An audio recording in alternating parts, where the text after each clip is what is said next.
Let's get to the fun stuff. Death. What does Stoicism have to say about dying? Let's get into it. Marcus says, don't be anxious. Nature controls it all, and before long, you'll be no one, nowhere. That's harsh, but also true and liberating. If you will be nowhere, nothing, then what's stopping you from living this life now? In the book Show Your Work, Austin Kleon says, obituaries are like near-death experiences for cowards. That's another way to think about it. You see what's gonna happen. You lightly put yourself in their shoes, and then perhaps you move forward. You do that thing that scares you. Maybe it would be good for us to read about some more death. We're so removed from it, and maybe it would be good to think about the fact that none of this time is guaranteed. It's trite to say, but it's not. It's not. You could choke right now, a meteor could fall down, you could get hit by a car. I could go on forever because of my obsessive compulsiveness and my ability to worry. But all of this stuff can happen, because the world doesn't care either way. Thomas Ligotti says, while we scream and perish, history licks a finger and turns the page. Marcus says, am I afraid of death because I won't be able to do this anymore? I won't be able to sit in this office? I won't be able to watch this Netflix show? Love you, Netflix. What is this life that we're so afraid of losing? Because are we really stepping past our fears into living it? In one of my favorite quotes of all time, and hat tip to Gregory Hayes for translating this, Marcus Aurelius said, yesterday, a blob of semen. Tomorrow, embalming fluid, ash. That is spectacular. If anybody needed an ego check, there it is, right there. But also, if you're sad, I mean, for me, who has been on the other side of things, I mean, I have a massive ego, but I've also been wanting to give up. For me, this comes back to a freedom of, it is nothing, but it's also what I have.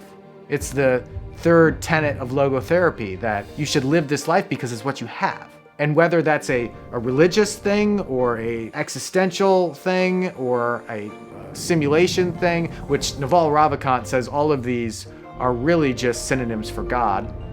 It doesn't matter because it's the evidence that we have. It's what we're living. Marcus says how quickly it will all be erased by time. How much has been erased already? It reminds me of Catherine Wagner, the photographer, who said, all these rooms are future ruins. Really puts things in perspective. It also kind of sounds like a threat. But it's true, whether she does it or not. Nature will provide entropy. So Marcus says, remember, our business is with things that really matter. What really matters? In this short life, what really matters? I don't know. I've had a few people close to me die, and whenever that happens, there's this weird film around reality where it feels like I'm almost poking through into an understanding of life where I see that there's not a whole lot that really matters. But these spiritual things completely transcend the earthly.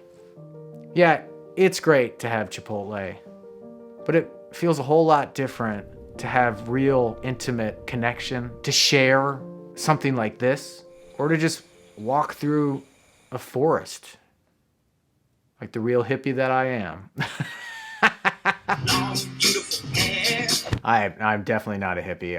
I love showers. He says, forget everything else. Keep hold of this alone and remember it. Each of us lives only now, this brief instant.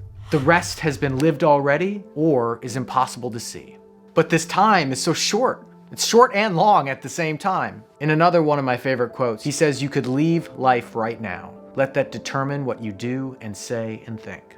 And then it was Cicero who said, to study philosophy is to learn how to die. This all sounds bleak, but I think over and over it feels like the answer to life is death, or at least a version of the answer. I've wanted to make videos like this for years, but I was afraid. But that was one of the great things about falling into a deep depression and suicidal ideation during the pandemic, because I realized, well, you know what? I might be sick of playing the game, of living this life, but what would it be like if I started having some more fun? If I started exploring some things and doing some things without worrying as much about what other people think. I still worry about what other people think. I haven't posted any of this stuff to Instagram or Facebook. I feel more comfortable right now sharing it with strangers. But I've already seen, even in taking these small steps forward, that when you live your life in a way that acknowledges death and the briefness of our life, things start to change in a really positive way. I found that voice inside of me, and I don't know if that voice was loud enough for me to hear it for many years, until all the other distractions were pulled away and things got quiet and dark. And as far as the suicide stuff goes, I thought it's interesting that Marcus kind of addresses that. He says, disgraceful for the soul to give up when the body is still going. I've definitely thought a lot about that. And suicide in the way of practically actually doing it, but also in not living a life that means something to you, where you actually follow your fears. You use your fear as a compass and you move towards the things that scare you, that are important to you. Because even if you're lucky, like even if you become really successful or super famous, even in the best circumstances, your whole existence will probably just condense down to a footnote.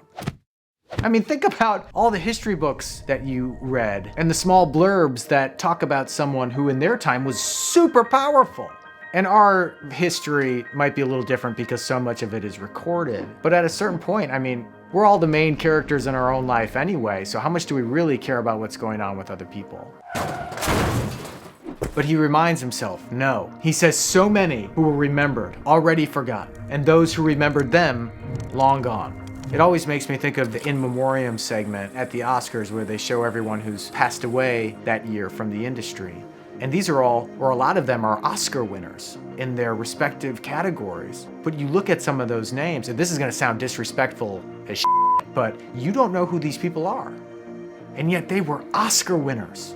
Oscar winners! The pinnacle of celebrity. Forgotten. That sounds like I'm diminishing their achievement. I'm saying it's both at the same time. It's spectacular and nothing at the same time. It fades, we all fade with death. Marcus says people out for posthumous fame forget that the generations to come will be the same annoying people they know now and just as mortal. Woo!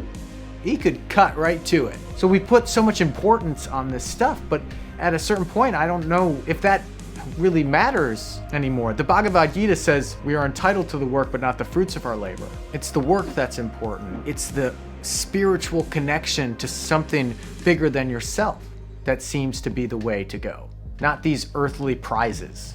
So do what scares you. You have one life, that's it. This channel, most of the time, scares the shit out of me.